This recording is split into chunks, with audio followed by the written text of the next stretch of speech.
You're watching The Breakdown with the fight analyst, Garrett Kerman. And welcome back to another episode of The Breakdown. I'm your host, the fight analyst, Garrett Kerman. With me, as always, is my man, the MMA professor, Mr. Colin Crandall. What's up, man? How's it going? Oh, good, brother. So glad to be here with you, Garrett, and looking forward to a great breakdown, man. We had not too much action over the last several weeks, and we're going to get back into almost in every week UFC, and that suits me fine, as I know it does you. Absolutely, man. We got I think we got a couple straight weeks of fights coming up. I think we have a whole month of February of fights, so I'm looking forward to that very, very much. We got a great fight card this weekend, headlined by two top 10 contenders in the middleweight divisions, Strickland and Jack Hermansson. It's a great fight card, top to bottom. Really, a lot of great talent on this entire card. What are you looking forward to, the most on this card? I'm looking forward to that fight. I'm definitely looking forward to the two reps from Fortis MMA. I talked to both of them on the MMA Power in the last couple of weeks. Miles Johns has a good fight, and Stephen Ocho Peterson. And then also I'm definitely looking forward to the debut of Chidi and Jaquani. It only took him 14 years. Man, that's crazy how long to make it to the UFC, right? But he's still relatively young for a middleweight at 33. And I'd love to see him have a good career. I'll save my opinion for that, but I think he's going to do really well. And the women will be interesting, and Phil Rowe, Jason Witt is going to be interesting. Some of them, I'm less interested in some of these fights because they're just not guys that me or hardly anyone else even knows about. So there's some that I'm not just that excited about, or I'm low key excited about, they would say, right? But the other ones I definitely am excited about. But I was going to tell you, speaking of Hermansson, if you had another son, which first name should you not choose for him? Jack? Herman? Oh yeah, Herman Kerman. I'm like, where are you going with that? Where are you going with all that? The names you should choose anything but Herman Kerman, right? Yeah, Herman Kerman is not going to happen. I'm sorry. Good. Yeah, my next son is not going to be Herman Kerman. Okay. Good, because not only that, but no one's name is Herman. When was the last time a guy named their kid Herman? I don't know. Going to be born in 1948 or something, Yeah. The other thing I got to say is one thing that I admire about you, as I saw this happen in front of my own eyes a week ago. You are a man that is a man of courage and faith, because when you take the whole family skinny dipping in the Everglades, I'm just gonna go there. I'm not gonna take my family skinny dipping anywhere, let alone the Everglades. Okay? You're ruining the image. We're just putting that out there. No skinny dipping will happen at all. Okay, well, I was going to say, the Everglades, if that wasn't you, someone had a brave family and a lot of faith and courage, and I'll admit that wasn't you, though. Someone else. Their hair was longer than yours. I just thought for a minute it was you. Oh, okay, that's great. I know that's where I'm sure you had a great show that day. That's it. I know that because I know you do your laps and training in the Everglades. So that much we know. With the alligators and all that good stuff. Right, man. Crocs and alligators. They're the best. Anyway, continue. Garrett Kerman. All right. Let's get to this breakdown. It's Friday night. We saw the weigh-ins. Everybody looked good on the scales for the most part. Except we had one person miss weight, Stephen Ocho Peterson. Yes. He missed out 149 pounds. He didn't seem too happy about it. He was drawing at Julian LaRosa too at the face-off. So I'm really looking forward to that matchup there. I actually interviewed both of them. So coming into his matchup, Peterson doesn't really like LaRosa because he's kind of getting under his skin. And then LaRosa saying, I really wasn't doing anything. I was just trying to get him to fight me. Because he just wanted to get a fight in. And, here we are. They're finally fighting, and I'm definitely looking forward to that. But, yeah, let's get started on the prelims. Right now, our first fight up is a fight in the flyweight division between Malcolm Gordon and Dennis Bonder, the UFC debut of Dennis Bonder. Right now, Bonder is a sizable -300 favorite. The comeback on Malcolm Gordon is a +235 underdog. Who do you got? What's up, Michael Cook? What's up, my man? How's it going? I'm trying to Yes. go over. I'm trying to go over where I can see what I need to see to make some determinations, and all of a sudden I can't go over there because I messed something up. That's just great. God darn! It seems like whenever I try to pull something up, I screw myself over. Great. Now I can't even get over to that other monitor. Oh man, it's that kind of a week. I know we were just talking about it, so I'm gonna have to freaking go to where you can't even really see me. I don't know what I'm doing now, but I've got to take a quick look at that fight because, in all honesty, Well, we can still see you, so it's fine. You can keep okay, talking. good. Okay, good. I just can't see. Okay, all right. So let's take a look here, and this is Bonder against who is it again? Bonder and Dennis Bonder and Malcolm Gordon. I had 125 pounds. okay, all right. Okay, Bonder against Gordon. So I don't know much about each guy, but I do think that they're both guys that have serious potential. Let me just do what I normally do and see if I can pull that up there. And of course, it's taking several seconds here. Apologies for everyone watching, but believe me, it'll be worth it. What I'm going to tell you here will be worth it. It will be worth it. You know, the insight is always worth it. Thank you. I appreciate that. It'll be worth the wait. Okay, and where are we? Bonder is basically our man Michael over here saying Bonder is via Hamzat Smesh. Nice. I like it. Well, I know our friend Michael the Blood Diamond. Okay, here we go. What's up, Michael Blood Diamond? Good to see you, my brother, Michael Cook. Okay, here we go. So, Dennis Bonder, the psycho from the Ukraine, is 14-2. Is flyweight 5'6", 125, pretty average size flyweight. Wow, a good winning streak. Several really good wins. But this is his UFC debut, and I don't like that when you're talking about wagering. Don't like that at all. Malcolm Gordon is Malcolm X. There we go. There's the nickname, Malcolm X. We got the Canadian Malcolm X, and he is 5'7", a little bit taller, 31 years old, and he is 1-2. A losing record in the UFC. He lost to some tough guys. I'm not that familiar with Amir Albazi, but Sue Madurgi is a really good fighter. He's coming off a win.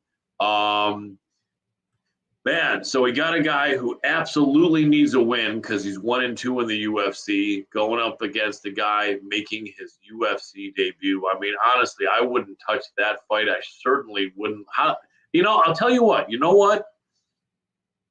How are you going to make a UFC debutante 3-1 favorite? And I've always said in the past that the next time they do that, I'm going to fade the shit out of that. And so that's what I'm going to do. Once again, it's a no play as far as any sort of like serious bet, but could I throw like a half a unit or a quarter of a unit on Malcolm Gordon? Yeah. And I think Malcolm Gordon has a decent chance. I honestly think anyone that wants to bet, not that Bonder can't win this fight, but anyone that wants to bet a guy in his UFC debut at giving 3-1, laying the chalk like that, good luck, but you're not a professional gambler. Now, he can win. Sure, he can win. But no, you don't do that. That's a no-no. No. Hell no would I lay any chalk on a guy making his UFC debut, much less -290, -300. Just my thought. I'm going to change glasses here. What's your thought? I kind of like Bonder at -280, which I got him at on another book. I mean, the dude's a really good grappler, and where we've seen Malcolm have, deficiencies in his takedown defense. We've seen it time and time again. We're talking about he went against Lil Figgy, who was gassed like no other, was taking this man down with absolute ease. Malcolm Gordon has been taken down numerous times. He's gonna get taken down here. The only drawback is possibly the cardio as he goes deeper into the fight. But I do think he gets an early first or second round finish. Gordon's been finished in all of his losses. I think majority by knockout, but he has been subbed as well. I know Malcolm Gordon is a black belt, but I mean he's not going to sub a Bonder off his back. It's just not going to happen. Bonder has good top control. He's good with his scrambles. His last fight was at 135 as well. They're about the same height, same type of build. No one really has a massive advantage in the height or the weight or the size really. And I think it goes to Bonder here, especially in the grappling department. I think he's going to be stronger. I know he's a little wild on the feet, but Gordon's not a sharpshooter. He's not some powerful striker at 125 pounds. He normally is just trying to, throw stuff at you to keep you away, teep kicks, and using long range tools to keep you at bay because of the fact that he knows he's not great at defending takedowns. So I think Bonder's going to come forward like he normally does, dictate the pace of the fight, take his opponent down, wear him out, and eventually get the rear naked choke and get his first octagon win. He was supposed to fight not too long ago. He was supposed to fight Malcolm Gordon back in November. So these guys have gotten a lot of time to study one another and get ready for this fight. So I know both of them are going to come in ready to go, but I do think Bonder is just a little bit better everywhere. Oh, you changed it up on us here a little bit. I see. I didn't realize. You are able to do that. I thought I was just doing it for you. Well, what's better? Sorry, I'm doing it really well, let's do this because we got our little background over here. There we go. You're maybe, right. Maybe next week we'll do that. There we go. It's better for me because it gets rid of all the messy apartment. Whereas I didn't realize. Sorry. Anyway, you were done talking anyway, right? When I did that, or yeah, I was good. I'm like, what the hell just happened here? Yeah, we're good. We're good.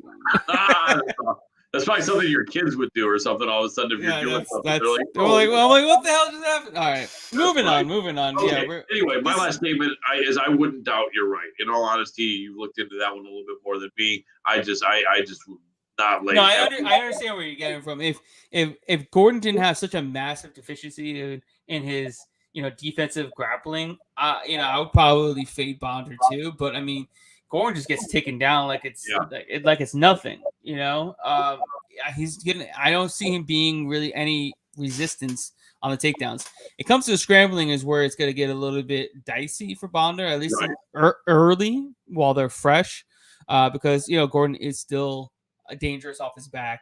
He's still a black belt. He's got numerous wins off his back as well.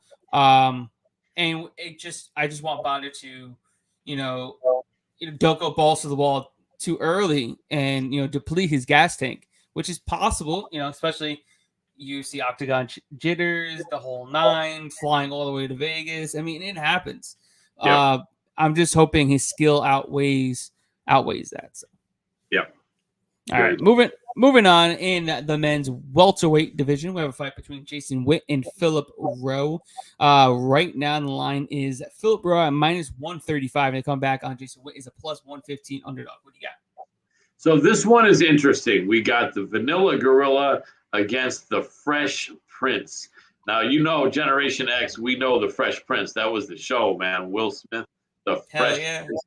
And before that show, that was his duo from early rap was DJ Jazzy Jeff and the Fresh Prince, and he was the Fresh Prince of that duo. And so the Fresh Prince, Philip Rowe. Did I lose you? You're still there? No, I'm still here. We're good. Good. Okay. The Fresh Prince is a unique dude, very confident guy, 6'3" and 170 pounds. Good grapplers, got some hands, really long for that division, and against 5'10", which is a slightly short, but not really, just maybe like slightly short for the division against a guy who's really tall for the division. 35 years old for Vanilla Gorilla, Jason Witt, 31 for Philip Rowe. They're both an even 500 in their UFC career, with Philip Rowe being 1-1 and Jason Witt being 2-2. Never talked to Philip Rowe before, but we have interviewed Jason Witt. He's a really cool dude. This should be a close. The odds are right on this one. This is going to be close. Philip lost to Gabriel Green and then came back and beat Orion Koski. And and that was about 9 months ago. And then Jason Witt, having jumped into the organization a couple of years ago and lost to Takashi Sato. What came in? Wow, 3 of his fights have been stoppages. He got stopped by Sato. He arm triangle choked Cole Williams. He got stopped, caught really quick by Matthew Semmelsberger, who's a great fighter I've talked to a lot on the show. And then he had a really good majority decision win over Brian Barberina, a really close fight. This is so hard to call. In all honesty, Garrett, I don't know which way to go on this. I'm leaning the slight dog, which is Witt. Witt's the slight dog, right? Right. Yeah. No. Yeah. What's the dog? Yeah. Though, but in all honesty, I don't get a really clear read on this. I will say this though, both guys really, Witt even more. Let's face it, when you're 35, you don't have a lot of time to waste. It's better if you're. He 35, just got a new contract though, which is good, right? But the bottom line is, if you're 35 and you're not a heavyweight or a light heavyweight, the amount of time you have left is not infinite. At a heavyweight, you could have 10 years left, as we know from Andrei Arlovsky and guys like that. But at a welterweight, you probably got 5 years left max. So I think Witt is going to be fighting with more urgency than Rowe. That could cause problems, but I wouldn't bet a penny on this fight. I don't get a read on this. I'm leaning Witt. But I could very well be wrong, and this is another one that I don't get a read on. But I'm leaning. I think it'll be a really close fight. I don't think anyone's going to catch anyone really quick, but it's going to be an interesting look. 6'3" against 5'10". It's going to be an interesting fight for sure. Both guys really need the win. Let's just say it. Both guys really need and want the win here, and they're going to fight hard. Yeah, it's gonna be a good fight though. It's gonna be a good scrap. We know they're both grapplers by trade. I mean, Philip Rowe is a BJJ black belt, trains over Fusion XL with high level jiu-jitsu practitioners. Jacare Souza, Rodolfo Vieira, those kinds of grapplers. Even trains with the Yoda Machida too in the stand-up. His stand-up has been improving after every single fight. I mean, he's won his last 2 fights by knockout. And he's known for his grappling. So I know he lost to Gabe Green, but Gabe Green's it's a sensational kickboxer. He's very good, very light on his feet, throws a lot of good combinations. Something that Jason Witt doesn't do. Witt's more of primarily a boxer, wrestler, grinder, try to take you down, beat you up. Basically, kind of a Ryan Koshi in his last fight. Very, very similar. We're going to get that similar type of fight. Witt's going to have to get inside the reach, make this a clinch game against the fence, take him down and just kind of grind him out like he did, Barberina. But I think Rowe has more ways to win this fight than Witt does. That's the thing. Witt literally has to get him and hold him down for 15 minutes. He's not going to submit him. He's not going to TKO him. He's not going to do anything of the sort. And while Phil Rowe has the ability to sub him off his back, he has the ability to get up and absolutely knock his lights out. Like he's been knocked out numerous times before. He's been knocked out twice in the first round and, in his time in the UFC. So it's hard to take a guy where his only path to victory is holding his opponent on the mat for 15 minutes. And a guy that normally does fade as the fight goes on. Against Barberina, he faded in round 3. Almost got finished again in that fight. So as long as Rowe doesn't just lay flat on his back for 15 minutes, he has the ability to win this fight. I do think he has the get-up abilities. He showed it in his last fight. He showed he can go deep in fights as well. He went all the way almost to the 3rd round where Koshi was already dead tired. Philip Rowe looked like he was just ready to go another round with no problem. And, 10.5-inch reach advantage is absolutely insane to have, no matter, the environment, no matter who you're going against and how tall they are as well. But, yeah, I got Philip Rowe in this, and I do think he gets another finish. Very possibly. I think this fight presents several questions, and the big one is Jason going to come out ahead by really using his wits, or is this going to end up being Phil taking it and making it 2 in a row. Damn. Oh man, this guy, and I love it. That's why we have you here. We have you for the dad jokes, and what makes and I'm having a good hair day today too. Look at that. Yeah, right. How about that? Dad's got good hair, man. Damn. The dad's got good hair. All right, moving on into the light heavyweight division. We have a fight between Danilo Marquez and Halton Almeida. I want to go with that's how they say it. Right now, Almeida is a minus 425 favorite, and the comeback on Marquez is a plus 320 underdog. Who do you got? Wow. Almeida is known as Mal Hadimio from that Salvador. Man is ridiculously jacked. I'm like, wow. Yes. He is 6'4", 205. He looks like a bigger guy that could fight at heavyweight. 14-2. He won by a good submission, rear naked choke by on the Dana White Contender Series just a few months ago. He's coming off of 3 submission wins in a row. He has knocked out a few guys. He has had a few more wins by submissions. Wow. Has this guy ever been in a fight that made it to the final bell? Yes, one time. And lost. Fight he lost, right. So when this guy wins, he usually stops you. 30 years old, right in his prime for a light heavyweight. 14-2, impressive guy, but nevertheless a UFC debutant. Danilo Marquez is also from Brazil. 2 Brazilians, but wow, 6'6". He's the other guy that's 6'4" is a shorter guy. So Marquez is 6'6", but he's 5 years older at 36 years old. He's fighting out of Damian Maia Jiu-Jitsu. Wow, so these are going to be 2 guys that know some Jiu-Jitsu for sure. Funny enough, not nearly as many wins by sub for this man, but he does have several. And he came over to the UFC, beat Kaitis Ibragimov, which isn't the biggest accomplishment, beat Slow Mike Rodriguez, both guys who are no longer in the promotion, I think, and then lost to Kennedy Nzechukwu. And there's no shame in that. Kennedy's a legit tough guy. So he's coming off a loss. You know, I would say more than likely it's Almeida, but once again, I'm not going to lay that kind of chalk on a UFC debutant. Marquez is going to be fighting hard. A lot of times, if you put a 6'6" guy against a 6'4" guy, it really messes up the 6'4" guy because he's used to punching down.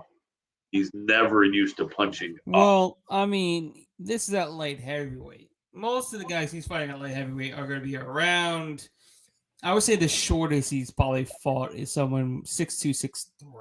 So I don't think he's fighting. I don't think he's Phil Rowe, fighting guys that are like 5'10" at light heavyweight. I'm pretty sure. I'm pretty sure most of them are going to be at least decent size, 6'1", 6'2". Yeah, even though there is a difference. I'm just telling you. There is, of course. But I just think.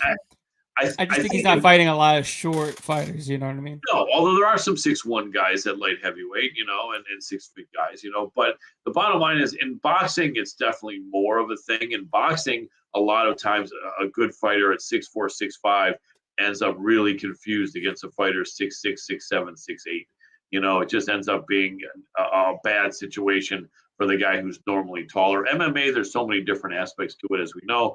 I don't think the odds would show, or past history would show it's as big a problem, but still it could be a little bit of a problem. Either way, though, I don't like this fight either. Apologies to everyone counting on me to give you bets, but you never want to bet every fight anyway, just like in the horse races. You go to a 9-fight horse race, you don't want to bet 9 fights or even 8 or usually even 7. Well, but giving information is what we do. But in all honesty, I'm only going to tell you what I know and what I believe.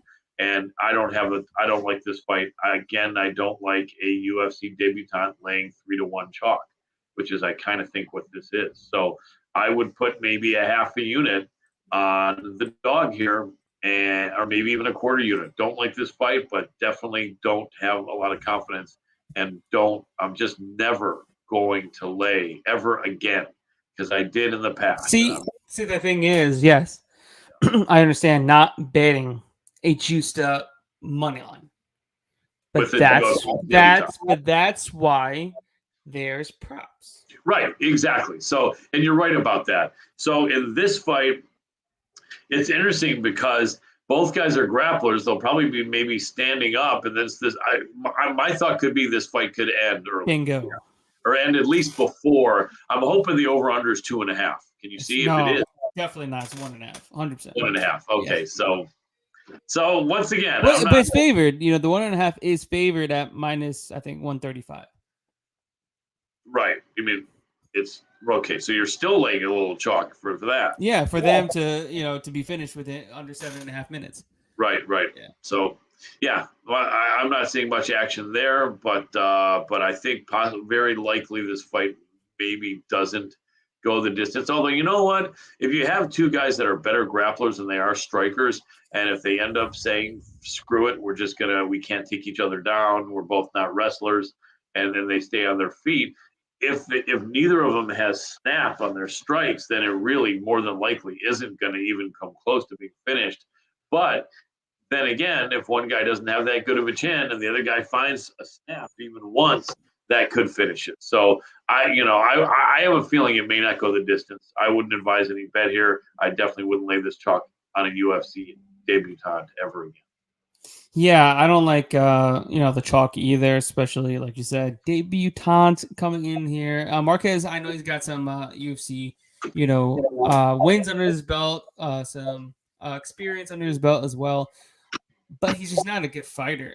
Let's just be honest. I mean, he hasn't beaten anybody good, and the first person that was halfway decent, he got absolutely destroyed by Nzechukwu. And then in come Almeida. That dude's an absolute powerhouse. The dude's got insane power on the feet. And he's got the grappling to go with it.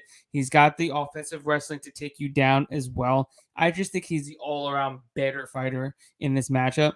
Could Marquez, surprise us and win as a dog? Yeah, but I just don't see it. Almeida, I just think he's better. He's younger. He's fresher.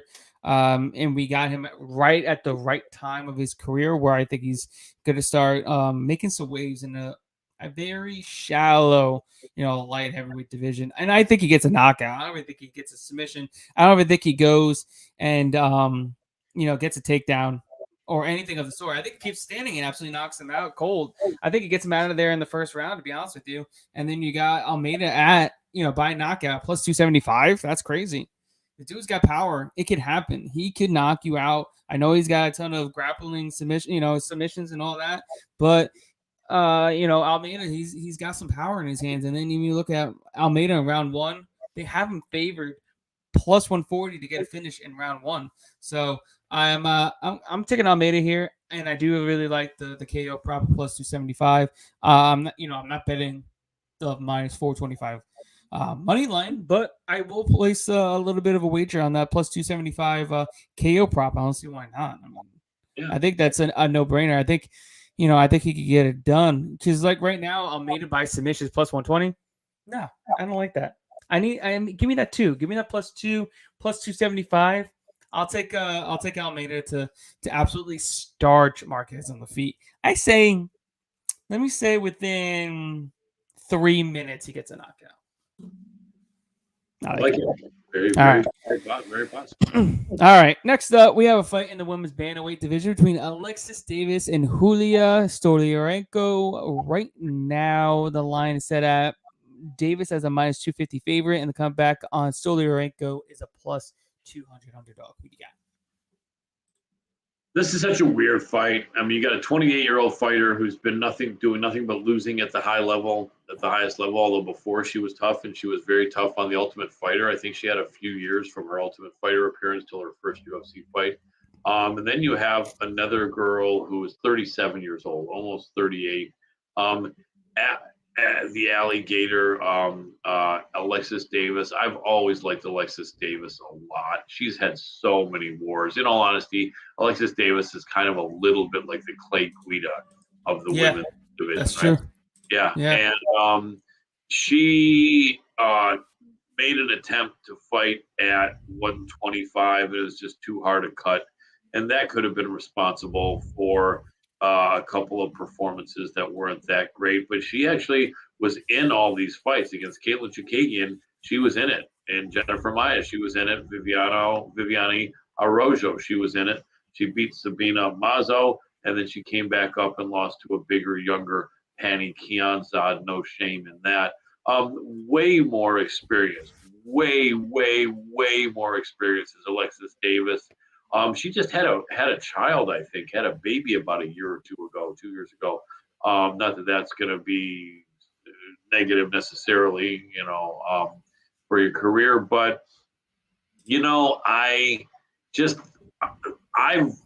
my first time I saw Alexis Davis fight, I'm looking back here, was in Strikeforce 11 years ago against Julie Kedzie, and when she was young, she was tough. She just loved fighting. I mean, she's a girl that loves to bang. She's this nice, chill Canadian girl, but she's a beast in training, always shredded, always, rock solid in her conditioning, and just something you could tell something in her likes, like a Justin Gaethje likes to step in the fire. She doesn't care. You bust her face up, she's like, whatever, keep bringing it, I just think her skills have diminished a bit, and her reflexes have definitely diminished a bit, and she's got a shit ton of miles on her. She's never going to be a top contender. I hate to say that. I don't like to pronounce shit like that because I could be wrong. And if she makes me eat my words, then I would be happy because she seems like a good person. But it doesn't seem like it's going to happen. And so you have a tough girl who was never highest level in the sport, but not far away, against a girl who looks like she'll never even be that high level, but is much younger. And I like the older fighters because I'm older myself, and I'm even older than the older fighters. So I like the older fighters. But I'm not liking the chalk on an almost 38-year-old fighter. I'm not gonna do that. I think Stolarienko had that terrible problem with the weight a while back and almost passed out. These Russian girls are tough. You know what I mean? I think she pronounces her name Yulia Stolarienko. She just hasn't looked that good, but if you look at who beat her, let's do that really quick. Stolarienko did end up looking silly against the Raging Panda, Julia Avila, but we know Avila is a tough fighter. She actually fought very well in that fight, considering who she was fighting. She did. She had moments in there. Against Yana Kunitskaya, I think Yana surprised her by having this wrestling heavy, stand-up wrestling heavy, grappling, pushing her up against the fence. It was just kind of weird. But in all honesty, like the two losses, Yana Kunitskaya, when she's on. She's tough, and she's big, and she's tall. She's definitely big. Yeah, and Julia Avila is no joke. So in all honesty, I honestly think this is the position where Yulia Stolarienko can show up and say, hey, you know what? Put me against a beast like Julia Avila. Maybe I got some problems, but I had my moments. Put me against a really big girl who came with a weird, surprising fight strategy. I lost, but I'm on track. I'm only 28. I'm going to beat the crap out of some of these also-ran type of girls. And I think she's going to start with Alexis Davis. I think it's going to be a tough fight, but I think the younger girl is just going to – Alexis Davis, I think, knows that her time is limited. Her time is really limited in this sport. She also has a ton of scar tissue on her face. She gets cut up really badly. I mean, the Russian girls are really tough. I got a small amount of Russian people in my family background. Tough, as we know, right? Like think, Fedor, Alexander Karelin in wrestling. These guys, Habib, you know what I mean? And so I think Yulia Stolarenko and her camp is looking at each other like, this is your time. You're 28. You can't keep losing, but this is your spot. Go out there and just beat the brakes off of this old Canadian girl. And I think she's going to go in there fired up. And I like the dog in this fight. Not a huge bet, but I like 1 unit on Stolarienko. And could be really wrong, but I got a little bit of faith. Go ahead. What's your thought? Yeah, I feel this is a dog or pass situation. I mean, how could you lay minus 250 on Alexis Davis? I just don't see it. Maybe she could look like she's minus 500. I know she's got the volume advantage in this fight. She's got the experience advantage, and but what she doesn't have is, like you mentioned, she doesn't have father time on her side. And like you said, she's been in a ton of wars, and you're gonna lay minus 250 on a girl that's almost 38 years old, closer to 40 than than Stolyarenko is. I know, skill should overcome age, but sometimes age does overcome skill. It depends on the fighter, and I feel like this is one of those type of situations here. And Stolyarenko is not terrible. I mean, she's not great, but I just don't rate Alexis Davis as highly either. So, and I know she beat Sabina Mazo, but she had to grapple in order to beat Sabina Mazo. And there was 1 weight class down, I think. What was that? And that was 1 weight class down from here. That was that was actually Sabina going up to 135. Okay, that's right. That was a smaller girl. Right, exactly. She's skinny. She doesn't have a ton of muscle, so she just muscles her to the ground. She's not going to do that to Stolyarenko. No, so she's going to have a kickboxing match with Stolyarenko. So it's going to be 50-50. So this fight is going to be complete 50-50 because Alexis Davis is not going in there and trying to grapple because she's not going to be successful. So it's going to be a 50-50 fight over there. Yep. At plus 200, why not take it? And then you can take it even further because I doubt that Stolyarenko is going to finish Alexis Davis. So if she does win, it's probably going to go the distance. So if that happens, you have Stolyarenko to win by decision at plus 330. Why not? Yes. I rate this fight going to a decision more likely than it's not. Alexis Davis is very hard to finish. I know she gets cut up a lot, but she doesn't get knocked down. She doesn't get submitted. And Stolyarenko is a striker by trade, and she doesn't have a lot of knockout wins either. So I expect this fight to go to distance. And then I feel like you're getting some value on Stolyarenko in a fight that should be fairly close, plus 330. That's how that's my way of thinking. I just can't see, betting minus 250 on Alexis Davis. I mean, like I said, I could be completely wrong because I'm not always right, obviously. But I just don't think betting Alexis Davis over time is always at minus 250 is a good bet. Imagine betting Alexis Davis every single rip at minus 250. I just can't see it. So no. Yeah. All right. Moving forward, we have a fight in the middleweight division between Marc-Andre Barriault against Chidi Njokuani. All right. And Barriault is a slight favorite. Actually, no, this is a straight up pick 'em fight. It's minus 110 across the board. Pick 'em. Yep. What do you got? Love it. Chidi Njokuani is the brother of Anthony Njokuani, who was, I think, briefly in the UFC and had a pretty good career in the WEC. And Chidi's the younger brother. Chidi's a tough guy. So many years in Bellator. And like I said, a pro since he was 19, 14 years into his career. He gets his UFC debut. He's had a lot of fights, but I think a lot of times he's been the hammer more than he's been the nail. I think the Njokuani brothers, the submission game and the grappling wasn't their specialty, but I think Chidi got better at it than Anthony. So he's 2 years older than Marc-Andre Barriault, the Canadian, 2 inches taller. So, 185. Chidi's a good size middleweight, a slightly tall middleweight at 6'3". And Barriault is kind of about an average size middleweight, I'd say. In all honesty, and I love the Canadian fighters, but just again to use the millennial, talk here, I've always been no more than low key impressed with Marc-Andre Barriault.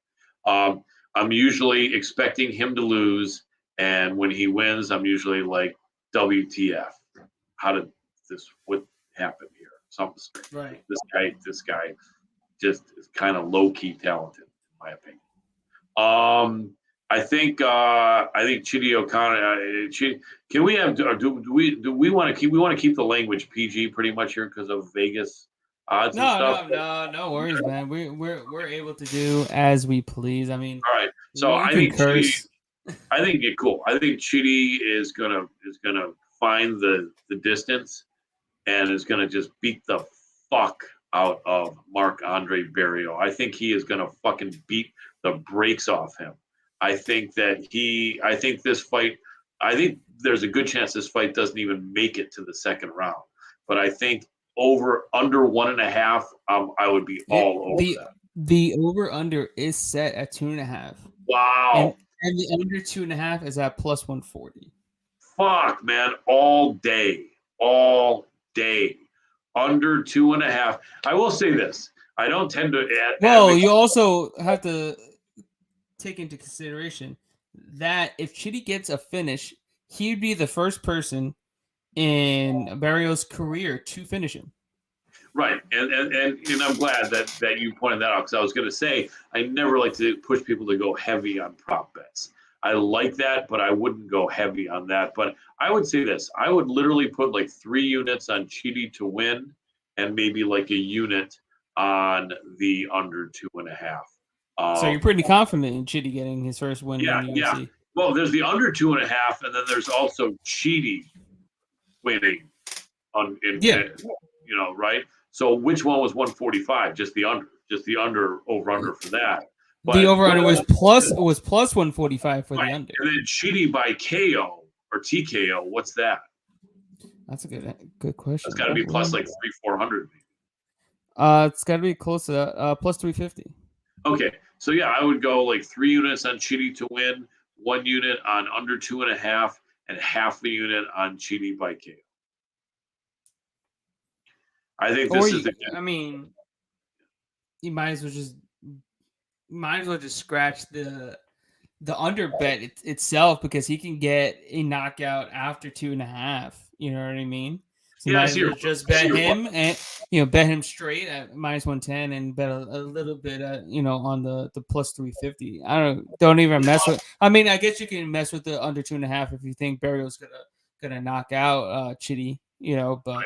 Right, I don't think just so. Save yourself a little bit, but yeah, I in all honesty, this is like, in all honesty, the Njokuani's both brothers are talented. I think probably Anthony might be retired, but this is like Chidi is a dynamic striker, even at 33. I don't think Chidi's coming here to fuck around. I think not that anyone does, but I think if you ask Chidi what his plan is, I think he would probably say the plan is to knock this guy the fuck out. And did you know that his brother just fought last week? Anthony's still fighting? Wow. Yeah, he lost to Raymond Magomed Aliyev. Okay. Eagle FC. Eagle. Okay. Yeah. Well, I hope he's not losing all the time. I hate to see a guy continue to fight. And that man, his last 4 fights were MMA for Eagle FC, bare knuckle MMA, Muay Thai, kickboxing, and then Muay Thai. Wow, that's crazy. I'll tell you though, it shows that these Njokuani brothers are fighters, man. They don't give a shit where they're going. Yeah. You want them to mix it up, man. They'll scrap. So yeah, I really honestly think that Marc-Andre Barriault gets exposed here for being somewhat limited, and I think Chidi makes a statement here. I honestly think Chidi's going to make a statement. I don't know him personally, so I don't know if he's going to be humble or cocky or if he's going to call people out. But I'd love to see if Chidi can be the first guy to stop Barriault. Would that be the first guy? I think you said officially. Yeah, he'll be the first guy. If he can be the first guy to stop him, then I would not be surprised if at age 33, if he says, "Fuck it, give me someone's heard of. Give me someone's heard of next." Even though it's my second fight. So I think that's what we'll be seeing. Chidi and Njokuani all the way. Yeah, I think it's gonna be a banger of a fight, between these two. I've watched Chidi for a while over at Bellator. He's a really good fighter. We've seen where his faults are in the defensive grappling and jiu-jitsu realm. On the feet, I think he pretty much wins this fight all day. But it's going to be it's an MMA fight. We're not just going to be kickboxing. So Barrio is going to come in there. The thing is, what he does, he makes it dirty. He gets inside the clinch, uses a lot of clinch work. Sometimes we'll mix in some takedowns. He's not a big wrestler, but he does what he has to do in order to get the win. He just grinds out his opponents against the fence and just like kind of dirty boxing, just stays on the inside, lands more volume, he lands a lot of volume as well. So he's really going to try to come forward and get inside the reach of Chitty and put the pace and the pressure on him. But I think Chitty's going to be able to keep the distance. And, I think eventually he does possibly crack Barrio as he's coming in. And he's got some really good kicks. And that kick to that liver is going to really hurt. So I just think Andrew Kwani, he should be able to. I think he defends the takedowns, gets off the fence, and really utilize his length and his reach and his height that he has. He's got a big advantage there. And possibly get the finish as well. Under 2.5 rounds, plus 140. I think that's a good play. I might even just play that, to be honest with you. I feel like either one of these guys could get a finish, and you're getting a good price at plus 140. So I might play a little bit small there and see if there's any live betting opportunities between the two, because if it's somewhat close, but you can kind of see one of those pulling away kind of before the line goes astronomical, you probably hit one of the sides. But I'm probably gonna take the under 2.5 rounds at plus 140, and I'll watch and see if there's a possible live betting opportunity there. Yeah, I like that. I forgot about live betting. That's always a good call. All right, moving on. Sorry, I was going to say we have a ton of fights left. Do we want to try to maybe make it quicker so we're done in the next half hour, or what's your thought? Yeah, I mean that we could do that. I just realized we're only 5 fights in, and we got 8 more to go. Fights, yeah. So it's a 13-fight card. Yeah, so we'll make it a little. We did a little too much on the Alexis Davis, but we'll make it up on the other fights that we. Yeah, I'm going to start going quicker, especially on something I don't have strong feelings. All right. Next up, we have a fight at 145 pounds between the mean Hakeem Dawodu against Mike Trizano. Right now, the odds are Dawodu as a minus 165 favorite, and the comeback Trizano is a plus 145 underdog. Who do you got? So Hakeem Dawodu, I've always been impressed with. He did get out grappled by Movsar Evloev, but Evloev is a beast. And Hakeem is a tough fighter, 30 years old, 5'8", good height for a featherweight, very, very muscular, strong guy, tough Canadian dude. And I do like him. 12-2, coming off that loss after having 5 wins in a row. You know he wants to get back on the winning track and erase that memory from people's minds. He is 5-2 with the UFC, and 6-2 would just be so sweet, I know, for him. Michael Trizano, I interviewed on our show about a year ago. Very cool dude, 30 years old. Also, a taller featherweight, 5'11". Definitely got the length and size.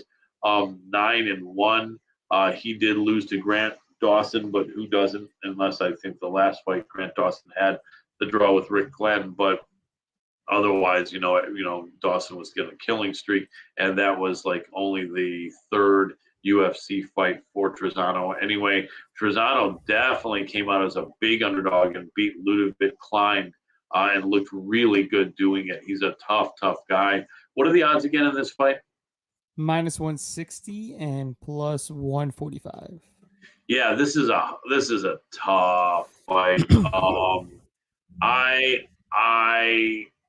I'm leaning Michael Trizano because there's value in him. I think this could go either way. But the odds makers have this one, I think, right as far as how close it is. I think it could even be closer. This is a really tough fight, though. The physically stronger guy, I think, is going to be Dawodu. Definitely more the physical specimen, but Trizano is a great shape, tough guy, same age. I'm leaning Trizano. but the most I would go would be maybe like half a unit. I can't. This is a really close one. What do you think? I'm kind of confident in Dawadu in this matchup. Maybe it's just me, and I just don't think highly of Chisano. I mean, Chisano's a good fighter. Don't get me wrong, but I just don't see what he's gonna do to beat Dawadu here. I mean, you look how he beat Klein. It was just pressuring him, pressure. Eventually, he broke him, and Klein eventually gassed. He was going for takedowns when he's normally not a grappler, so that even zapped his gas tank even more. And you look at Tawadu, he doesn't have to defend a single takedown this fight. This would be like the first time in forever since he didn't have to defend a takedown. His background is in Muay Thai. He's got some insane power in all of his limbs. He's got some crazy good leg kicks, body kicks, head kicks. He's gonna kick Chisano all day. He's not going to be able to just come forward like he did against Klein without getting countered along in the process. And I don't think he's going to want to be able to, come forward and get cracked by Dawadu. Dawadu's got some power in his hands and he's got power in his feet. So, Chisano, he's going to have to grapple in this fight. He's going to have to, because standing at distance, I think he's going to get chewed up. His legs are going to get beaten up. He's going to get countered. He's not the better striker. And then Chisano's going to have to go in there and do something that he's not comfortable with, and which is his wrestling. He's going to have to use it to his advantage, I guess, to maybe make Dawadu, be uncomfortable on the feet, know that he has to defend the takedowns, and maybe that will open up his striking a bit more. That's the only way I could see it happening. But I think Dawadu should be able to win the exchanges on the feet. Much more powerful striker. He's not going to let Chisano be able to dictate the pace of this fight. And he's outstruck almost all of his opponents. Mind you, if you watch the last fight against Movsar Evloev, he absolutely was fucking him up in round 3. He was fucking him up. So he's got the cardio to grapple and still beat your ass afterwards. So don't think you're going to be able to wear this man out. This man's got great cardio. He's got crazy power. I think he's a real deal. I mean, and like I said, he doesn't have to defend takedowns here. He gets to fight his fight. So if he fights his fight at distance, he's going to fuck up Chisano and get back into the win column. That's how I got it. That's how it's gonna go down. Hopefully, it's like I said, look at Chisano. I know he's a cool dude and all that, but I just don't think he's on Dawadu's level right now. So we'll see how it goes. We'll find out tomorrow. Yes, sir. All right, moving on in the men's bantamweight division, we have a fight between Miles Johns and John Castaneda. Right now, the line is set at Miles Johns, a minus 180 favorite, and the comeback on Castaneda is a plus 155 underdog. Who you got? Gotcha. Speaking about Miles Johns, I mentioned I interviewed. I've had him as well as Stephen Ocho Peterson on my show several times. I had Stephen on 2 Tuesdays ago, and 3 Tuesdays ago, and then I had Miles on two Tuesdays ago. We were off last Tuesday. One of the things, in case people were wondering if Peterson really tried to cut the weight, is when I was interviewing Miles, it was from inside the sauna, and I mentioned that I had just spoken to his teammate Steven a week before, and he moved his phone over, and there was Steven right in the sauna there, sweating it out with him. So if anyone's wondering, Steven Peterson didn't purposely try to not make weight. He was in the sauna with Miles Johns. I don't think he was not trying to make weight. I just think he just had a rough go around. Something went wrong. But I just want people to know that you can look at the MMA Power Hour from a week ago Tuesday and see Miles Johns, see Steven Peterson sitting next to Miles Johns, sweating like a motherfucker in the sauna. For just the haters. Anyway. But we're talking about Miles Johns here. So this is a fight that Miles is the favorite. He is 27 years old, 12-1. His only hiccup was getting caught by the flying knee by Mario Bautista 2 years ago, and he's won his last 2 fights by KO in the 3rd round. Man, I always love when a guy does that because it's so unusual. He's looking for the finish all the time. And no matter how late the fight goes, and he actually has a couple of 3rd round finishes. Actually, one third-round finish and then a couple second-round finishes. So he's looking to finish this fight always. In the UFC, he is 3-1 on a 2-fight win streak. Really great record. I like to see a 27-year-old have 13 fights right around that sweet spot. Is a good amount of fights, and he's an enormously talented guy out of Kansas, fighting out of Fortis MMA, and he trains. He and Ocho train a lot. Miles John's brother, also Elijah Johns, I think, is on the way up, maybe in the UFC soon, and he trains with both of them a lot there, and he's a really talented fighter too. I think you know. Anyway, the guy he's fighting is John Castaneda. Castaneda is 30 years old. The Sexy Mexi is his nickname. 18-5, and he's out of Minnesota, Mankato, Minnesota. He is 1-1. He lost to Nathaniel Wood. There's no shame in that. He did catch Eddie Wineland, although Eddie, I think, was probably really on his last legs in that fight a year ago. In all honesty, and then he was doing a lot of fights over in Combate. I mean, yeah, this is Miles Johns all day. I would lay the chalk and put 3 units on Miles Johns. And what's the over under? 2.5 or 1.5? 2.5. Absolutely. 1 unit on the under 2.5, and 3 units on Miles Johns straight.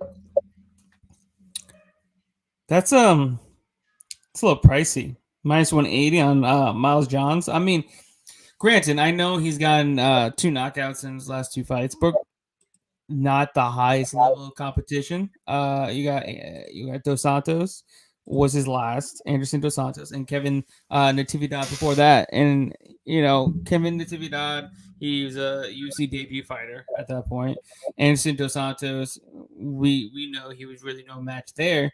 And then John Castaneda, I mean, I think he's on around the same level as those two, but I just think he's scrappy, and Miles Johns is not going to want to just stand there and trade in the center. That's where I'm kind of taking a step back and not wanting to bet on Johns, because Johns hasn't had a takedown in 4 fights actually.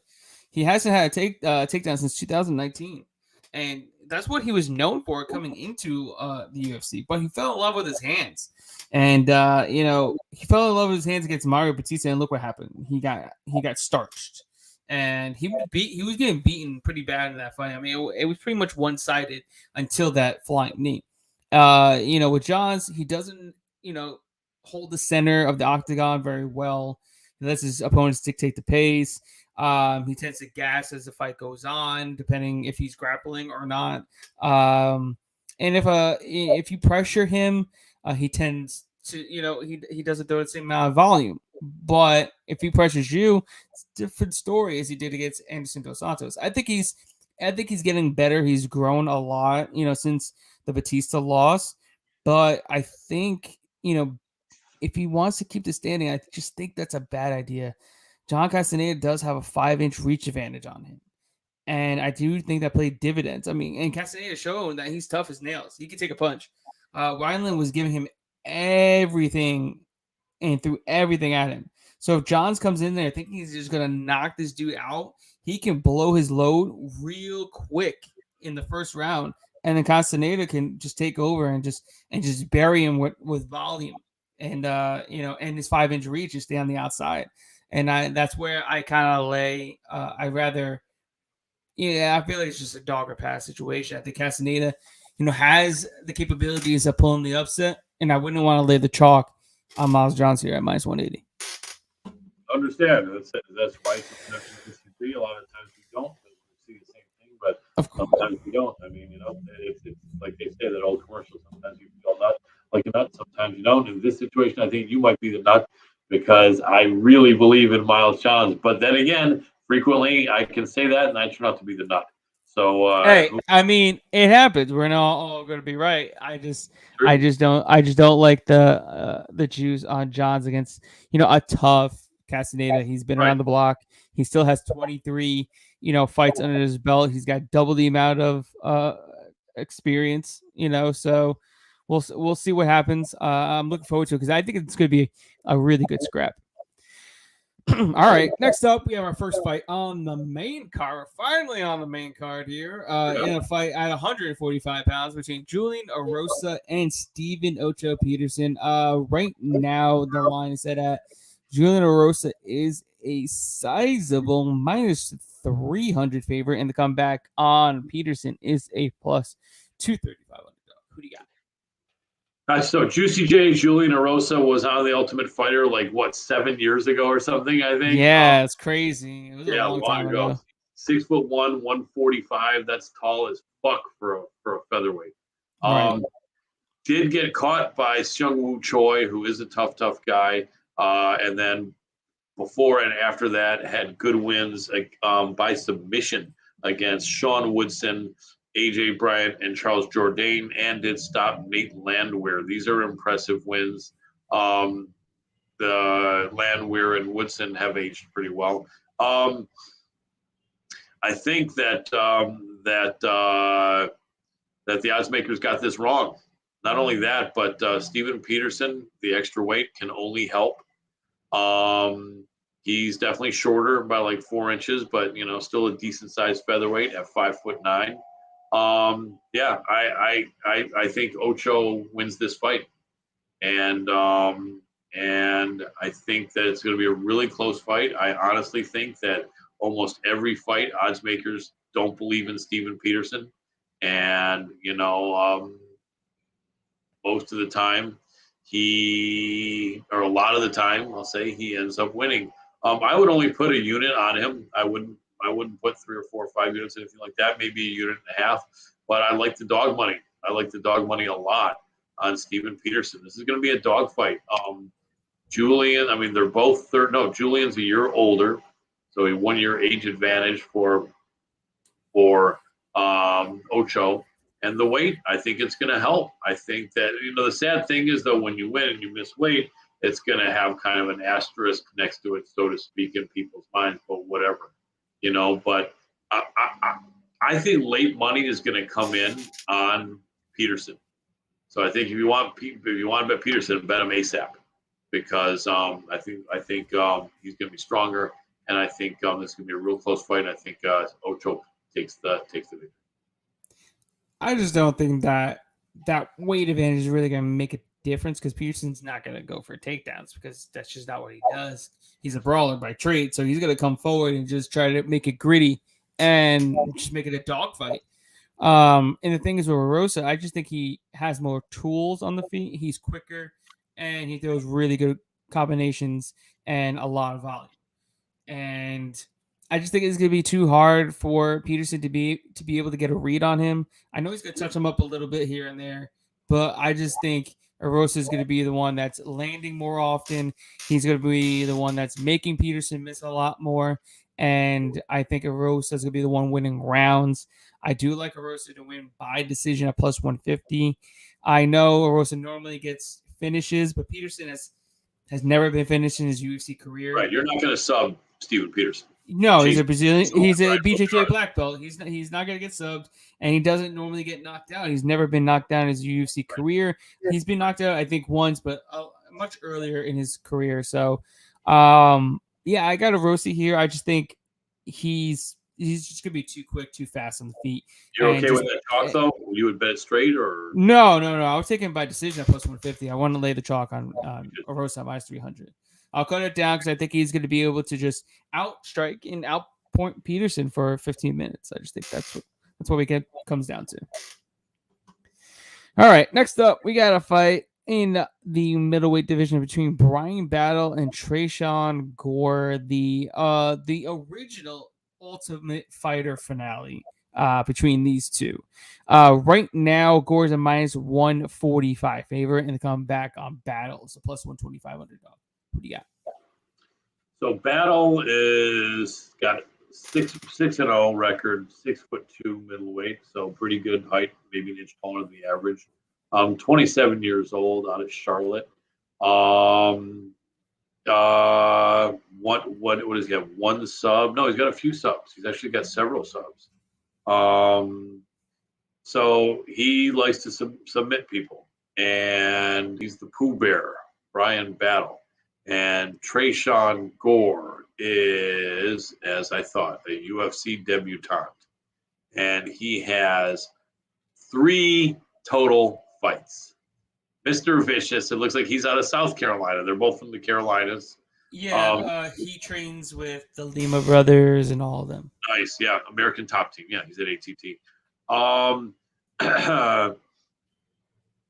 It's just this is the and again the debutant is the what favorite by what minus 180 or something. Minus 145. I mean, I wouldn't. I don't have anything to say on this fight. I think there's a fair. I think who knows what the hell happens in this fight. I think anyone that says they know exactly what's going to happen in this fight is lying.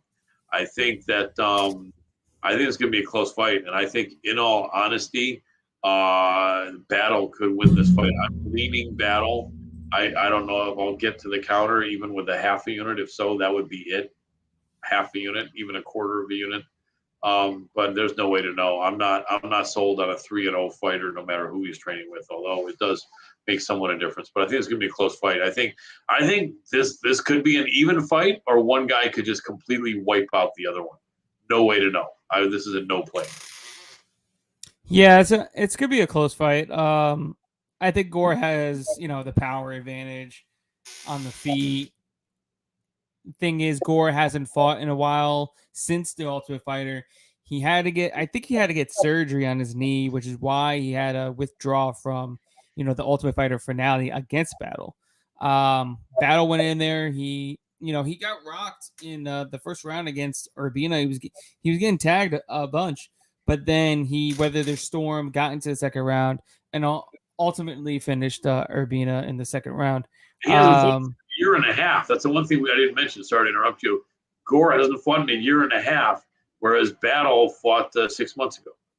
Right, because like I said, he went on the show, and then he injured his knee, so he had to get that surgery. So that does play into a factor. I do think Gore's gonna be very dangerous in round 1, and then it's gonna be a question mark to see what he's gonna do in rounds 2 and 3 after not fighting for so long. After having to defend takedowns in that first round, because he's gonna have to defend takedowns, and Battle has good cardio, and he's shown that he can take a punch and he can weather the storm. So we'll see what happens. I ultimately think Battle's going to be able to weather the early storm and drown Gore late, and possibly take his back and get the rear naked choke midway through the second, possibly third round. That's where I kind of see it happening. I'm not strongly betting on it, but as a dog, I think he has got a chance of coming around with the victory. Right, but as I have said before, there's several questions in this fight, but we know that Brian is going to make it a battle, and we know that Trayshawn's going to bring the Gore, and so at least we got confidence in both of those things happening. Yeah, we definitely got confidence in all that. Damn. Love it. All right, let's keep it moving. It's going to be a gory battle, man. Is that for fucking sure or what?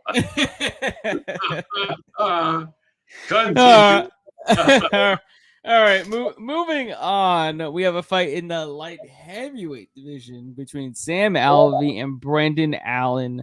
Right now, Allen minus 435 favorite, and the comeback on Alvey is a plus 330 underdog. And yes, Brendan Allen took another short notice fight. I think it was about like 2 or 3 days notice. He took this at 205 pounds to save the fight and take on Sam Alvey. Who do you got? Absolutely. So Sam Alvey is a double tough guy. I've interviewed him a few times. Really, really cool dude. Yes, in his last 6 fights, he's winless. With 7 fights, he's winless with 4 losses and a draw. The draw could have been his fight. He was doing great against Julian Marquez and then got caught. I felt he beat Wellington Turman. The Ryan Spann fight, I thought he won that fight. Clitzen Abreu was a good fight. And then he got starched by Little Nog and by Jimmy Crute. So in reality, instead of 0-6-1 in his last 7 fights, he could be 3-3-1.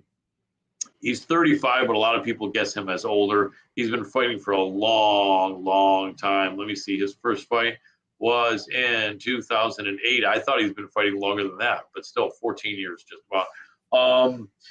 He's not super old for a larger fighter, but he's got some scar tissue for sure. He's not afraid to train to exchange. He's a rugged guy training out here with Dan Henderson and Team Quest. And I think he puts in some time with Dan. And even though Dan's 50, I think I think he still mixes it up a bit and really brings a great passion and determination to his team. And so Sam is tough. Sam is the only one of these two guys that I think has fought at 205, or if Brendan's had a 205 fight, it was not in the UFC. So Sam is definitely the only one of these two that has fought at 205 in the UFC. Brendan Allen is an unusual fighter where a lot of people were really high on him early on, including me. I talked to him on my show once, interviewed him. He's a cool dude, young dude. I also interviewed him in person after he won in Boston. But he started out 3-0 in the UFC, got pretty much owned by Sean Strickland, although that aged well. Submitted Baby K, Carl Roberson, beat Puna Haley, Soriano, and then just got clocked by Chris Curtis. So you take a guy who fought 2 months ago, and was knocked almost cold, and put him in a last-second fight. That's not always a good thing.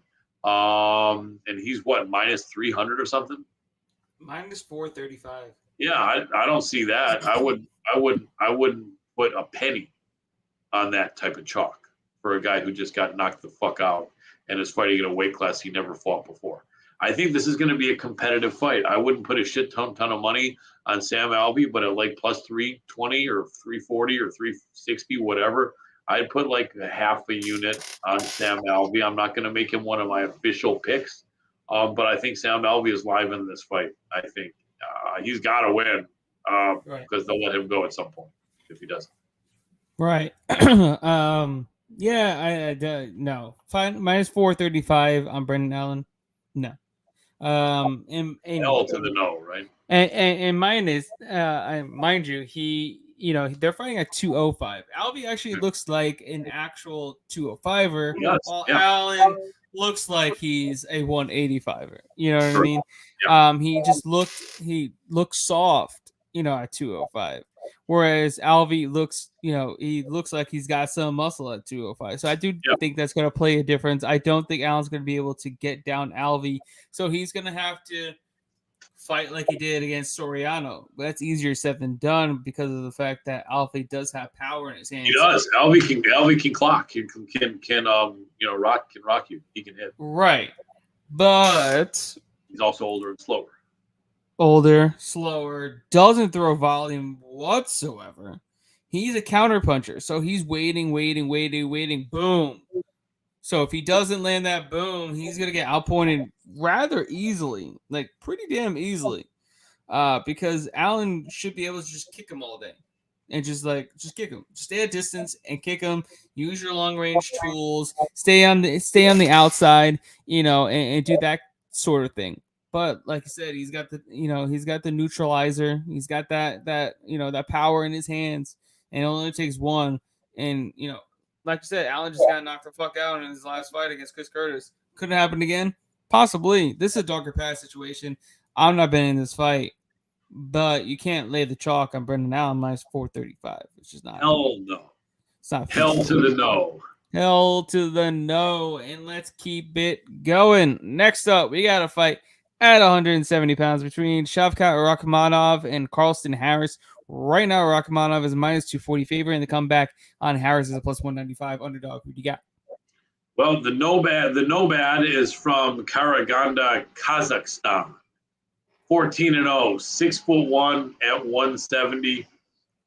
All 14 wins coming by way of inside the distance. Yes, he's a finisher. Shavkat finishes people, the nomad.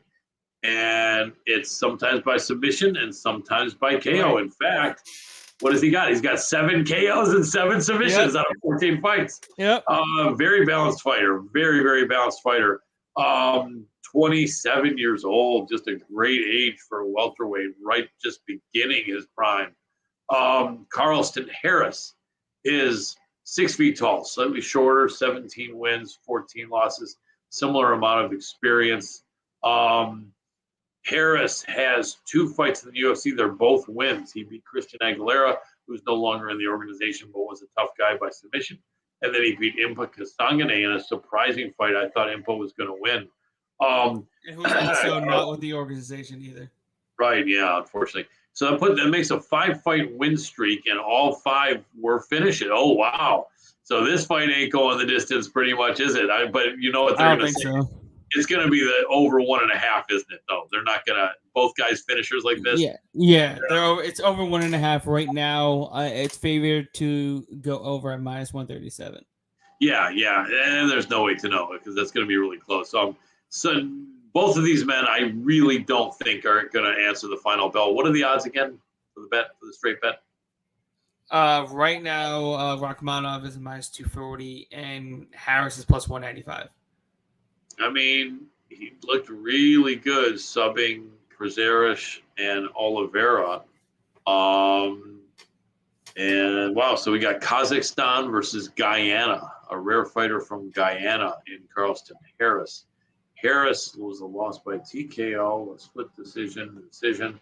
So here we go. We have a guy who has been submitting his opponents a lot lately in Rakhmonov. Well, it's the last 2.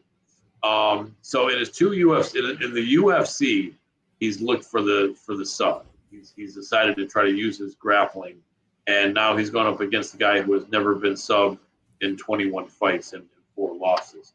This is going to be a pretty close fight. I might throw a half a unit on Carlston Harris. I don't know. I mean, Rakhmonov looks like the real deal. He really does. In fact, I'll take it back. I don't want to keep on saying I'll throw a half unit on these guys that are probably going to lose because I don't want to send people down that slippery slope. But I think Harris is going to be in this fight. I think both guys have 2 fights. They're both wins and they're both finishes in the UFC. You also have to take into consideration the level of the opponents that they face. Yeah, I mean, Rakhmonov was over in Russia facing a lot of tough guys. Well, not even just them. Prazeres and Alex Oliveira compared to Christian Aguilera and Impa Kasangane. No, you're right. Massively different. Yeah, that's true. Yeah, two 10-fight UFC veterans. Yeah, I know. Yeah. It looks like the A side on this is Shavkat. It's a good fight though. I'm really looking forward to this fight. This is actually one of my favorite fights on the entire card. Yeah, it should be really fun. We're gonna get to learn a lot about both guys, and it could be really close. Yeah, I don't think I'm not gonna put any action on this fight at all. Yeah, I think it's gonna be a close fight, but ultimately, I think Rakhmonov just keeps his winning ways going. He's gonna go in there, make it 15-0, and possibly get another win inside the distance. I mean, the dude I think he's the real deal. I know people are betting on Harris because Harris definitely has the abilities to get it done. I mean, he's got the finishing abilities that you like to bet at +200. Like, he has the opportunity to always win you money. He's going to fight for your money regardless. It's just the level of competition is massively lower for Harris. I know he's beaten Michel Pereira on the regional circuit, but that Michel is way better, is way different than the Michel now. Okay, because he's toned down things a lot, and I think he's progressed immensely, in his time in the UFC. I think if Carlston Harris were to fight Michel again, I think Michel would probably wipe the floor with him. But that's neither here nor there at this point. But I do think Rakhmonov, will be able to touch up Harris on the feet. I do think Harris is a bit slower than Rakhmonov. And as long as Rakhmonov doesn't get into the grappling exchanges and a lot of the scrambles, because I know Harris does have some good sneaky chokes, I think Rachmanov gets it done. I think he clips him on the feet and eventually just finishes him on the mat. It could happen, but here's the thing: make sure not to tell Harris that his aunt Kamala is doing a bad job. That really makes him mad. So if you throw that down, then get out of the way because he doesn't like to hear that. Someone told me he kind of admits it's true, but then he doesn't like to hear it. That's not really his aunt, I don't think. But anyway, yes, it should be a good fight. It should be a good fight, though. That's for sure. We're fighting in the UFC. All right. Moving on to our co-main event. We're finally to the last two fights of the evening here. We have a fight at 185 pounds between Punahele. Puna? I'm gonna say Puna Soriano. Yep. Puna Soriano taking on Nick Maximo. And right now, Soriano's a minus 190 favorite in the comeback. On Maximo is a plus 160 underdog. Who do you got? Right, Puna is a tough dude. Puna did lose to Brendan Allen. He just looked like somehow he didn't feel his best. To me, it almost seemed like Puna had some sort of injury. Either that or he just didn't expect what Brendan was going to bring. Brendan seems to constantly be reinventing himself. He's kind of a chameleon. Puna's a tough dude, good-looking guy, Hawaiian fighting spirit, got that wrestling background. I believe he's done some training with the PFL champion, a weight class lower in Ray Cooper III. Some of these guys, several. Oh, yeah. Yeah. And he's a tough dude. He was on a 2-fight win streak, both by submission, beating Oscar Pichota, who is no longer in the organization, and then dusting Dusko Todorovic, who is still in the organization. Brendan Allen loss is not that bad, although Puna didn't look that good. But that's 6-7 months ago. 7 months ago, I think he's back on track. He's young, 29 years old at middleweight. He's right in his prime. Tough dude. He's got one of those square heads that's made for taking punishment. It's hard to hurt Puna. He's got a great chin. And Nick Maximov came in that one card that had 3 Diaz brothers fighters, and he came up solid against Cody Brundage, a tough dude from Michigan, who I think is training with a good team. That was even more recently. That was like 4.5 months ago. Maximov, even less experienced than Puna. Puna's got 9 fights, and Nick has 7 fights. Man, Nick has fought in the LFA and who knows where. Well, wait a second. Every fight of his except for his UFC fight was a stoppage. No, wrong. He had his Dana White Contender Series. So he was. And now, mind you, that Dana White Contender Series fight, guess what weight class it was? Wasn't it middleweight? Is that now? No. Heavyweight. Wow, that's crazy. Yeah, and the guy weighed in at 265. Yeah. Wow. I think he weighed in at like 215 or something like that. Crazy, man. He's a double tough dude. 5'11" for him. Puna's 6 foot even. What's the odds on this one again? Minus 190 for Soriano, plus 160 for Maximo. Yeah, I think that's about right. I mean, Cody Brundage, that was his debut, I think, against that was his UFC debut against Maximov. So whereas Puna's been in there with some proven dudes. He's been there with Allen, he didn't win, but he had some moments. And he was in there with Dusko, who's an experienced dude. Piota, not that great, but I think the odds are pretty much right. I just I like Puna. I feel like it's a half a unit bet though, because we don't know how good Maximov really is. This will be an exciting fight, though. I think one or possibly both of these guys are going to be having a good UFC career, and wouldn't be surprised if it's a really explosive, fun fight. And for guys that hardly anyone's heard of to be the co-main is unusual, but I think they feel the pressure and they're going to fight really hard to make this an exciting fight. Leaning Puna, but half the unit is probably what I throw down. Yeah, it's gonna be a good one. I'm really looking forward to it. Soriano is an absolute powerhouse. On the other side, Maximo is a really good grappler. So you got a classic striker versus grappler, type of scenario here. Soriano does have a wrestling background, but he's going to want to keep this fight on the feet. He's not going to want to get to the grappling exchanges of Maximo, who I do think is I don't know if he's a black belt under the Diaz brothers or he's at least a brown belt, but I'm pretty sure he's a black belt at this point. But he does a ton of grappling tournaments, so he's very well versed on the mat. His striking, it's improving, but it's not his strong suit. And it's going to be interesting to see if Soriano's going to be able to keep this fight, on the feet. And even if he does, it's going to be interesting to see how his cardio is, after one round of just grinding and defending takedowns and keeping the fight on the feet, keep it moving, keep off the fence, all of that. Because we've seen, Soriano fade as the fights go on. We've seen it in his Contender Series fight against Jamie Pickett. We've seen it in his last fight against Brendan Allen. So, the further this fight goes, the more opportunity that Maximo has to take him down and possibly get the submission. I mean, this is going to be the first time where Soriano really is going to have to defend relentless takedowns. We're talking Maximo in his in his UFC debut against Cody Brundage, he attempted 15 takedowns in that fight. And, he was able to take him down, I think 3 or 4 of those times. Not a great percentage, but the more you do it, the more chances of you getting down. And Cody Brundage is a high-level wrestler, collegiate athlete. His last season in college, he was wrestling at 287 pounds. I mean, this guy will get you to the mat at one point. He will eventually take Soriano down. It's whether or not he's able to keep his head on his shoulders in the meantime, because he's going to walk through fire in order to get this fight on the ground, because Soriano's got some power.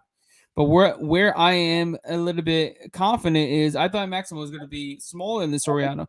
He's actually a bit bigger than him, which is really surprising when I saw it in the face-offs. I'm like, okay, but we'll see how the power does, because Soriano does have power, and it only takes one shot to Maximo and can knock him out.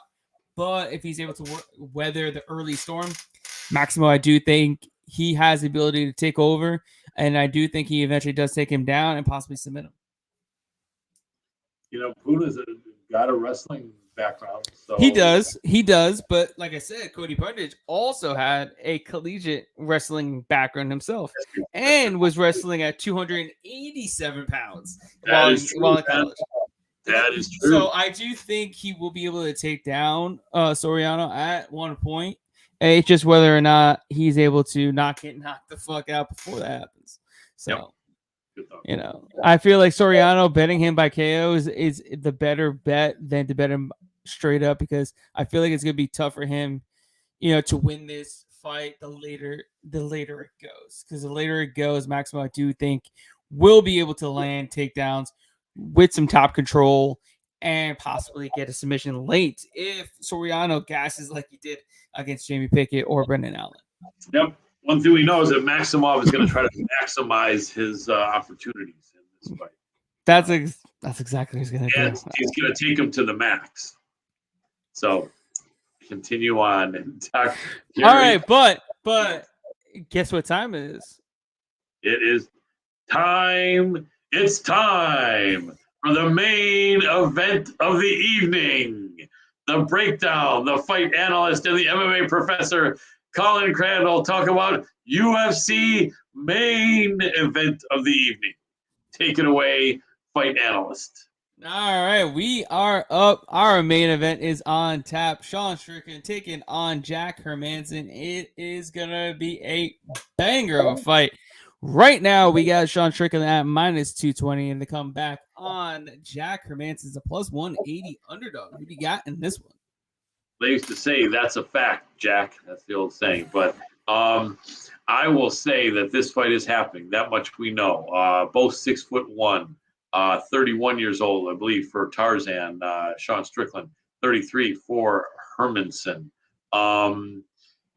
Hermansson, where is Hermansson's the Scandinavian guy? Where the hell is he from again? Sweden, I think? No, yes, Sweden. Yeah, Sweden. The Joker, yep, from Sweden. Tough guys there. I think he's probably done some training with Hamzat. I believe he has. Actually, he just did a wrestling match against Hamzat. Nice. So, last few fights. Beat Edmund Shabazian. Lost to Marvin Vittori. Close fight.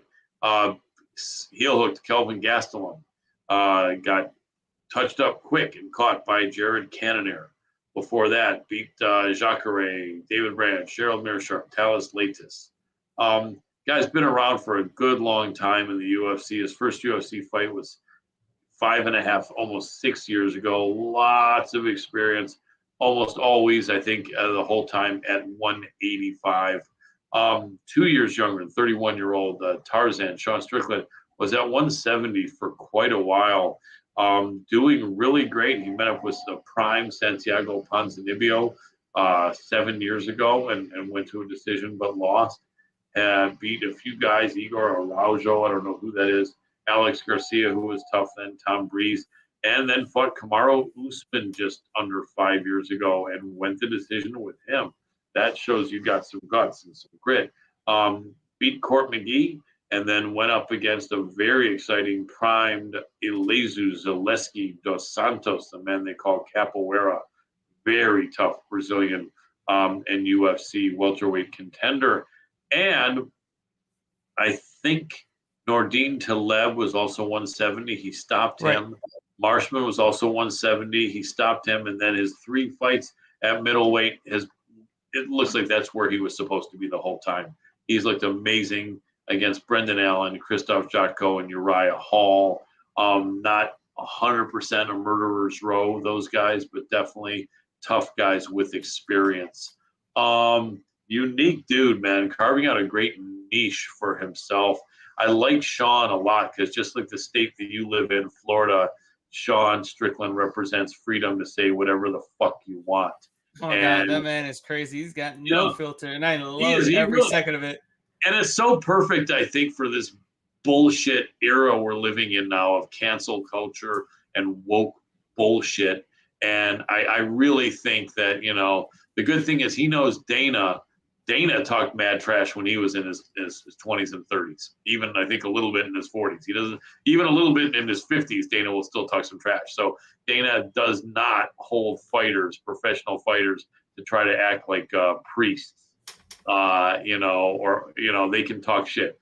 So I like the fact that Tarzan is like, hey, if you want to fucking cancel me, fuck you. He's like, I'm fighting for the UFC. My boss, Dana, Endeavor, they're letting me fight for the UFC. They don't give a shit about this woke bullshit. Woke bullshit. And I like that.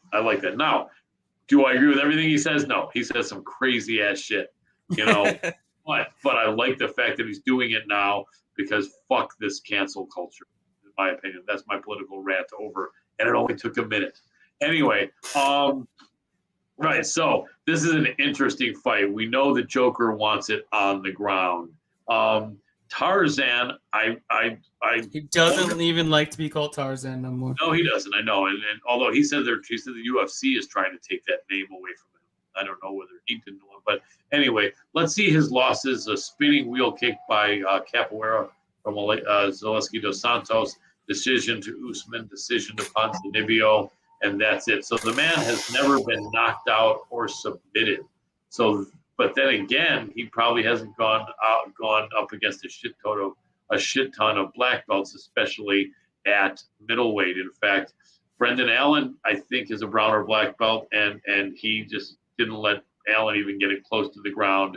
And then Jotko wasn't going to submit him, and Uriah Hall sure wasn't going to submit him. So this is interesting. This is one of the better submission guys of the middleweights. For sure that Strickland has gone up against. This is what are the odds again, please? Minus 220 on Strickland, plus 180 on Hermansson.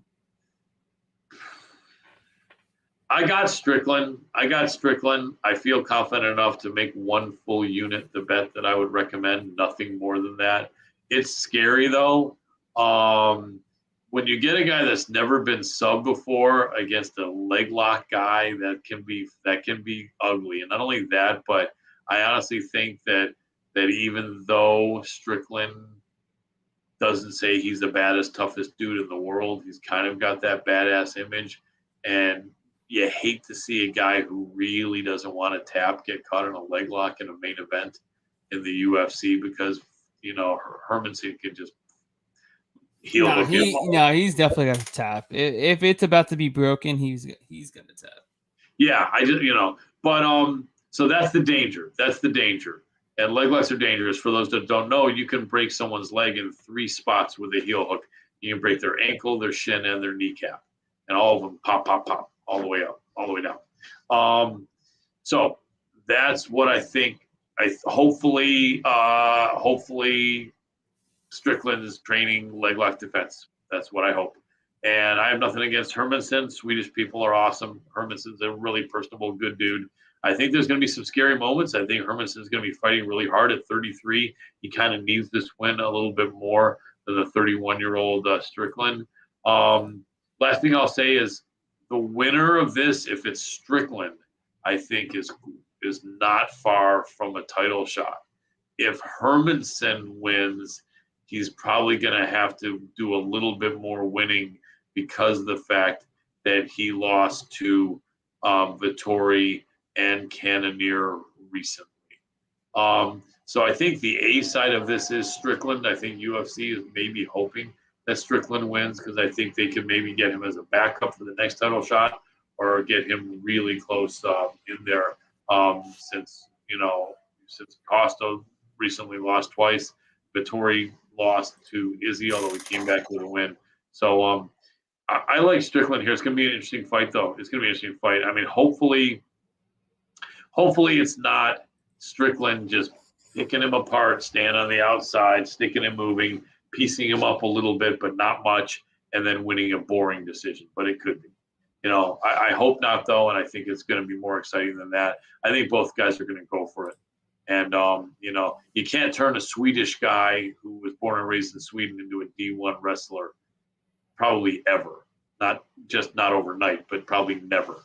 But if somehow Hermansson can come in there with some wrestling and threaten with it, at least that could make this an interesting look. I hope maybe he can. We'll see. I got Strickland, though. Scary proposition, though. One unit. That's all. Yeah, I'm definitely looking forward to this fight. I think it's going to be a great fight. We're going to get from Strickland. He's coming forward. He's going to get in your face. He's going to take punches. He's going to keep coming forward no matter what. He's going to put a lot of pace, a lot of pressure on Hermansson. And Hermansson, he's going to want to do. He's going to try to take this to the mat. I do think he's successful in the early goings. Probably get some, top control in the first 2 rounds.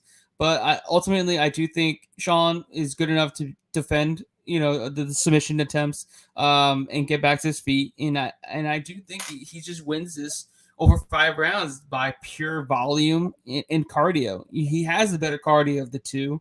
He's got the much more volume. He's got the better striking. It just boils down to as long as he can get up when taken down, not get held down for 25 minutes, and not get submitted. And I think he's able to do that because on the feet, I do think he's got a good advantage. And he's also been training with Marvin Vettori for his fight, so he gets a little bit of insight on, how Hermansson's going to be, fighting his fight against him. So it's gonna be interesting. 2 different styles, striker versus grappler. But Hermansson still got some striking in his side. It's not like he doesn't. He's got some power. He has some knockouts. He stood in there and went toe to toe with Vettori for 25 minutes. He was getting worked early on, but he did come back and fought a good fight for 25 minutes and didn't get finished. And, I doubt this fight is going to end under 4.5 rounds. I think it goes the distance, which is like plus 100. I do like Strickland to win by decision at plus 150 as well. I don't think Hermansson has any chin issues because the only times that he's been knocked out is by guys like Thiago Santos and Cannonier. Those guys can knock out anybody. Yeah. They got insane power. So no fault there. And but yeah, I think over time, over the duration of 25 minutes, Strickland should be the round winner as long as he doesn't, get caught on his back for 25 minutes or get submitted. I got Strickland here. I think he gets it done, and I got him by decision at plus 150. I like that. I really like that breakdown. I like those bets, and without a doubt, it should be interesting. There's a lot on the line for both guys. There is. Yeah, because Strickland, he's only a few fights away from a title shot. If that. Maybe 2 at the most. You know, he'll win here. He gets top 6, and then one more, he'll get somebody in the top 5, and then you know he's on right now. If he wins, it would be a 5-fight win streak at 185, 5-0 at 185 in the UFC as well. So he's on the up and up, and you know he's so funny, you know, to listen to. So you kind of want him to win because you want to see him talk more shit. Yes. You just want to see it. You just want to see it. And imagine him at the presser at a big pay-per-view against Israel Adesanya. That shit is golden. Absolutely. Golden for the media. Absolutely, you know? it would be. I want it. I want it. I want all of it. I want all of it. Me too. I can see it. All right. So that's what we got for you guys for this week's breakdown. UFC Vegas 47. But before we go, we got to break one little thing. This breakdown now will be part of the Vegas Odds YouTube channel. You can catch this every Friday, 8:30 p.m.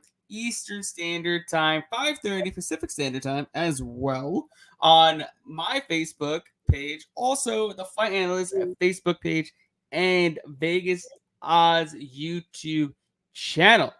Every 8:30 p.m. Friday night, you will see us here every single week, breaking down the fights, making you money. But my man, Colin Crandall, the MMA professor, where can everybody find you on social media before we head out? Absolutely. MMA Power Hour is our page. Colin Crandall. I put stuff and share stuff on my page. I'll make sure to throw this on there as well. MMA Power Hour on the Hannibal TV, the biggest combat sports podcast YouTube channel out of Canada, and Hannibal TV, the Hannibal TV rather, and also on his Facebook, and then we'll throw it up on ours as well. And we're doing a lot of great stuff, and you can check out my work and the post-fight press conference UFC 270, asking a ton of the great questions, listening to some of the best answers from the fighters, and just check me out. I'm gonna be ramping it up. As you can see with some of this gray hair, I don't got a whole lot of time to just sit around and waste. So I'm gonna be stepping it up, step up my game, make a whole bunch of stuff happen. And I'm glad that we'll be doing this every week with one of my favorite people in this industry, the fight analyst, Garrett Kerman. I appreciate you, my man. I'm glad you're here every single week with us, breaking down these fights, making our viewers some money, and that's what we're here for, guys. I need you to go like and subscribe to my YouTube channel, The Fight Analyst, as well as Vegas Odds. Please go over there and support us. We would be very appreciative of it, and we will see you guys next week. We will see you all cashing out at the ticket window. Until next time, you guys have a great night. We are out of here. Peace.